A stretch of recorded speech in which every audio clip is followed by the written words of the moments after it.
கடலூர் மாவட்டம் பண்ருட்டியைச் சேர்ந்த 37 வயதான பெண் பண்ருட்டி கும்பகோணம் சாலையில் செயல்பட்டு வரும் பெட்ரோல் பங்கில் பெட்ரோல் போடும் பணியில் இருந்து வருகிறார்.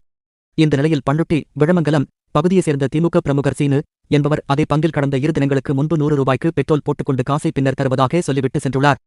ஆனால் திமுக பிரமுகர் சீனு பணத்தை திருப்பிக் கொடுக்கவில்லை என கூறப்படுகிறது.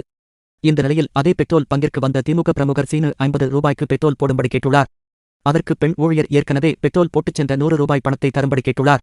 இதனால் ஆத்திரத்தில் திமுக பிரமுகர் சீனு பெண் ஊழியர் என்றும் பாராமல் தகாத வார்த்தைகளால் பேசி சட்டையை கிழித்து கன்னத்தில் அறைந்து தாக்கியுள்ளார். இதைத் தொடர்ந்து அங்கு பணியில் இருந்த ஊழியர்கள் அனைவரும் ஓடிச் சென்று தாக்குதலில் ஈடுபட்ட திமுக பிரமுகர் சீனுவை பிடித்துக் கொண்டனர்.